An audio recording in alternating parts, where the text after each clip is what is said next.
सब कुछ लुट गया देखते ही देखते। जिनके लिए सपने सजोए थे, जिनके लिए सब कुछ किया था, कोई नहीं बचा उस धृतराष्ट्र के घर में। ध्यान रखना, महल के एक कमरे में बैठे हुए धृतराष्ट्र नारायण श्री कृष्ण का प्रवेश हुआ। धृतराष्ट्र ने नारायण का अभिवादन किया और नारायण से पूछा कि हे नारायण, हे माधव, हे मधुसूदन, आज ये धृतराष्ट्र अकेला है इस महल में। जिसके 100 पुत्र पौत्र हुआ करते थे, आज धृतराष्ट्र के पास कोई नहीं है। गांधारी है, वह भी आंखों में पट्टी बांध कर बैठी है। धृतराष्ट्र ने कहा कि माधव, जरा इतना बताओ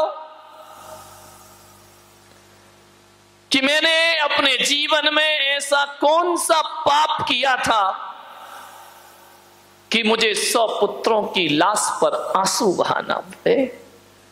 माधव, इससे बड़ा दुख संसार में कोई दूसरा नहीं होता है कि पिता के कांधे पर बेटे की अर्थियां उठती हैं, अपने ही सामने अपने पुत्र की मौत हो जाए, अपने ही सामने अपना पुत्र दुनिया से विदा हो जाए, और मैं अभागा धृतराष्ट्र आज यहां बैठ करके विलाप कर रहा हूं, रो रहा हूं। नारायण, मैंने अपने 100 जन्म खंगाल कर देख लिए, मुझे ऐसा कुछ नजर नहीं आया। ऐसा कौन से जन्म में कौन सा पाप हुआ था जिसके कारण मुझे 100 बच्चों की लाश पे आंसू बहाना पड़े। नारायण, जरा ये तो बताओ कि तुमने भी मुझे समझाया, शांति का प्रस्ताव लेकर आए थे, द्रोणाचार्य, कृपाचार्य, सबने मुझे मार्गदर्शन किया। मेरा अनुज विदुर मुझे समझाता रहा, लेकिन मुझे कुछ समझ नहीं आया। हे कृष्ण, मैं युद्ध नहीं चाहता था, मैं इसे टालना चाहता था, लेकिन दुर्योधन दुशासन की समझ ना आया। अब आज कृपा करके मेरी आत्मा को शांति मिले। मैं आत्मगिलानी से भर रहा हूं, अपने ही खानदान के रक्त से सने हैं मेरे हाथ। बस इतना बताओ मधुसूदन कि मैं नियति को बदल क्यों नहीं पाया, मैं नियति का परिवर्तन नहीं कर पाया, मैं होनी को नहीं बदल पाया। लाख मन को समझाया, क्या वजह है कि मैं होनी को अनहोनी ना कर सका। कृष्ण ने कहा, राजन, ये तुम्हारे ही कृत्यों का परिणाम है। एक बात ध्यान रखना, नारायण कृष्ण का कर्मयोग कहता है कि आदमी को जो कुछ भी प्राप्त होता है उसके कर्मों के फल से प्राप्त हुआ करता है। और यही जैन दर्शन कहता है कि यहां कोई किसी का दुश्मन नहीं होता, कोई किसी का मित्र नहीं होता है। आज तुम जिस स्थिति में आकर बैठे हो या जिस स्थिति में पहुंचे हो, इसके उत्तरदायी कोई और नहीं, हमारे ही कृत्य हुआ करते हैं, हमारी ही करनी हुआ करती है। ध्यान रखना, आज तुम्हें जो भी मिल रहा है, सुख मिल रहा है तो भी तुम ही कारण हो, दुख मिल रहा है तो भी तुम ही कारण हो, सम्मान मिल रहा है तो उसके जिम्मेदार भी आप ही हैं, और अपमानित हो रहे हैं तो उसके जिम्मेदार भी आप। घर स्वर्ग जैसा है तो उसे स्वर्ग बनाने में आप ही जिम्मेदार हैं, और घर नरक जैसा है तो उसे नरक बनाने में आप ही। जब जैसी करनी वैसा फल, आज नहीं तो निश्चित कल। नारायण कृष्ण ने कहा कि राजन, महाराज धृतराष्ट्र, ये बात 100 जन्मों की नहीं है। धृतराष्ट्र ने कहा कि मैंने 100 जन्म देख लिए, कुछ नजर नहीं आता? मैंने ऐसा कौन सा पाप कर लिया था कि मुझे 100 पुत्रों पे रोना पड़ रहा है? नारायण कृष्ण ने कहा, बात 100 जन्मों की नहीं है, बात तो 100 जन्म से पहले की है। शुरू की, ले जाओ उठा के। ये कंप्यूटर इंटरनेट का युग है, बाप आंख से डर सकता है, बेटा नहीं डरता है। विचार करिए।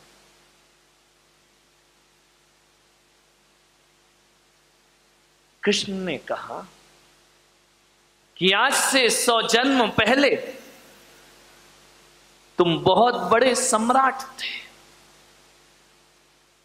धृतराष्ट्र ने कहा कि मैं सम्राट था? बड़े बड़े संवेदनशील थे, बड़े दयालु थे, आपके अंदर न्याय था, न्याय प्रिय शासक थे तुम। तुम्हारी यश कीर्ति सारी दुनिया में फैली हुई थी। धृतराष्ट्र ने कहा कि हे माधव, क्या 100 जन्म पहले किए कर्मों का फल भी प्राप्त होता है? तो कृष्ण ने कहा कि कुछ कर्म ऐसे होते हैं जिनका फल तुरंत मिलता है, कुछ कर्म ऐसे होते हैं जिनका फल साल भर बाद मिलता है, कुछ कर्म ऐसे होते हैं जिनका फल 20 साल बाद मिलता है, कुछ कर्म ऐसे होते हैं आदमी के जिसका फल बुढ़ापे में मिला करता है, और कुछ कर्म ऐसे होते हैं जिनका फल अगले जन्म में मिलता है, और कुछ कर्म ऐसे होते हैं जिनका फल जन्म जन्मों के बाद प्राप्त हुआ। हजारों वर्षों के बाद भी कर्म अपना फल दे सकता है। कर्मों का कोई ठिकाना, कुछ कर्मों का फल तुरंत मिलता है, ज्यादा देर नहीं लगती है। कुछ कर्मों का फल साल भर बाद मिलता है। बच्चा साल भर स्कूल पढ़ता है, ट्यूशन पढ़ता है, कोचिंग पढ़ता है, फल कब मिलता है? एग्जाम के बाद मिला करता है। ध्यान रखिए, ऐसा तो नहीं होता है कि आप स्कूल गए, आज एडमिशन हुआ और कल डिग्री तुम्हारे हाथ में आ जाए। अरे स्कूल की कक्षाओं का फल मिलता है साल भर बाद, और यदि किसी को डॉक्टर इंजीनियर बनना है तो 10-10, 15-15 साल लग जाते हैं, तब जाकर कोई डॉक्टर इंजीनियर का पद। मोक्ष फल भी तुरंत नहीं मिलता है, बहुत तपस्या करना पड़ती है, जन्म जन्म करना पड़ता है, तब जाकर मुक्ति की यात्राएं हुआ करती हैं। ध्यान रखिए, कुछ कर्मों का फल तुरंत, कुछ का साल भर बाद, कुछ कर्मों का फल बुढ़ापे में मिलता है। जैसा व्यवहार बच्चों से करोगे, बुढ़ापे में वही लौटकर तुम्हारे पास वापिस आएगा। यदि बच्चों के साथ अच्छा जिंदगी जिया, अच्छे से सामंजस्य बना करके रखे, बच्चों पर क्रूरता नहीं की, तो बुढ़ापे में बच्चे तुम्हारा सम्मान करेंगे और स्वागत करेंगे। और यदि क्रूरता की तो ध्यान रखना, कितना सुंदर मकान बना लो, तुम बेटे के लिए मकान बना रहे हो, बेटा तुम्हारे लिए वृद्धाश्रम बना रहा है। ध्यान रखिए, कर्मों का फल तुरंत मिलता है। धृतराष्ट्र, 100 जन्म पहले तुम बहुत न्याय प्रिय राजा थे, सारी दुनिया में तुम्हारी धाक थी, लेकिन तुम में एक कमी थी। एक बात ध्यान रखना, 1000 गुण हमारे जीवन में हो और एक अवगुण आ गया तो 1000 गुणों में पानी फेर दिया करता है। 1000 लीटर दूध रखा हो और उसमें एक बूंद नींबू की गिरा दी जाए तो पूरा दूध फट जाया करता है। आपसे मेरा निवेदन है कि गुणों का विकास हो या ना हो, हमारे जीवन में हमें अवगुणों से बचना चाहिए, क्योंकि एक अवगुण पूरे जीवन को बर्बाद। महाराज, एक अवगुण था आपके अंदर, आप भोजन प्रिय थे, आपको भोजन बहुत अच्छा लगता था, आप अपनी रसना इंद्री को नहीं जीत पाए थे, और आपका वही स्वभाव था कि भोजन यदि बेस्वाद बनता था तो थाली फेंक दी जाती थी। महाराज, सारे गुणों में एक अवगुण ने आपकी जिंदगी बर्बाद कर दी। आप भोजन प्रिय थे और एक रसोइया आपका भोजन बनाता था, और एक दिन उस रसोइया को अच्छी सब्जियां प्राप्त नहीं हुई और उसे मालूम था कि यदि देर हो गई तो राजा मुझे मृत्यु दंड प्रदान कर देगा।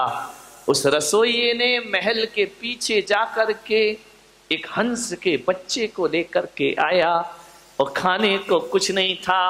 आप तो न्याय प्रिय शाकाहारी थे, लेकिन रसोइये ने हंस के बच्चे का मांस आपको खिला दिया। इतना मिर्च मसाला तेल उसमें डाला गया, आप समझ नहीं पाए कि ये क्या है, और रसोइये ने हंस का बच्चा खिलाया।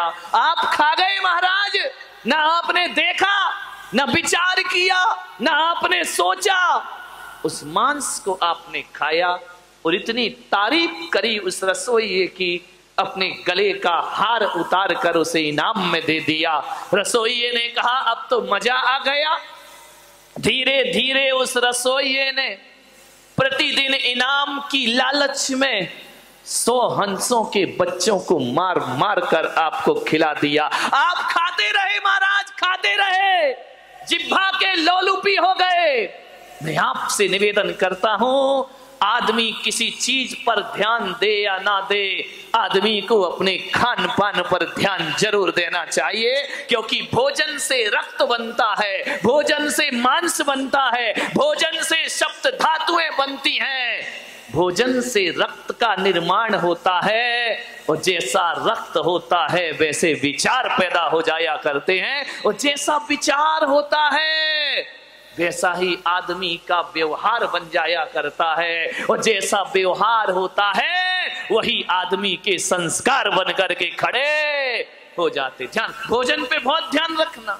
महिलाओं से मेरा निवेदन है, जिसका खान पान शुद्ध होता है उसकी खानदान शुद्ध हुआ करती है। ध्यान रखिए, खान पान से खानदान का बड़ा रिश्ता है। मांसाहार आर्यों का भोजन नहीं है। आप आर्य कहलाते हैं, आर्य खंड में रहते हैं, ये आपका भोजन नहीं है, ये तो मिलेच्छों का भोजन है, ये पुण्यात्माओं का भोजन नहीं है, ये तो पापियों का भोजन है। मांसाहार, शाकाहार उत्तम आहार, मांसाहार इस देश के लिए बहुत बड़ा कलंक है। ध्यान रखिए, आज अस्पतालों में जाकर के देखना तो शाकाहारी पेशेंट कम मिलते हैं, मांसाहारी पेशेंट ज्यादा मिला करते हैं। कैंसर की शिकायत है, टीबी की शिकायत है, ध्यान रखना, बीपी की शिकायत है, ये मांसाहारी लोगों को ज्यादा हुआ करती है। ध्यान रखिए, जो मांस भक्षण करते हैं उनसे अस्पताल भरे पड़े हैं। ध्यान रखना। मान्यवर, आपसे मेरा एक निवेदन है, बड़ी विनम्रता के साथ खान पान पर विशेष ध्यान दीजिए। क्या खाना, कब खाना, कैसा खाना, कितना खाना, ये भोजन के लिए विचार करना। क्या खाना, कब खाना, कैसा खाना और कितना। पशु को डालते जाओ डालते जाओ डालते जाओ, वो मना ही नहीं करता है, खाते जाता है खाते जाता है। पशु के पास तो इतना भी विवेक नहीं है, उसे प्यास लगती है तो नाली का पानी पी लिया करता है, उसे प्यास लगती है गटर का पानी पी लिया करता है। लेकिन मनुष्य को प्यास लगती है, प्यासा मर जाएगा लेकिन नाली और गटर का पानी पीने को तैयार नहीं हो। मनुष्य विवेकवान है, मनुष्य ज्ञानी है, जानवर अज्ञानी है, वो कुछ भी खा सकता है। आदमी के साथ ऐसा नहीं है। क्या खाना और क्या नहीं खाना, ये विवेक जागृत करो। प्रकृति ने तुम्हें शाकाहारी बनाकर भेजा है, मांसाहारी नहीं बनाया है। प्रकृति का नियम है, जो जैसा होता है उसे वैसा बना के भेजते हैं। जो मांसाहारी होते हैं उनके आगे के 4 दांत बड़े नुकीले हुआ करते हैं। अपने देखना, देखो घर जाके कैसे हैं दांत, शाकाहारियों जैसे हैं या मांसाहारियों जैसे हैं।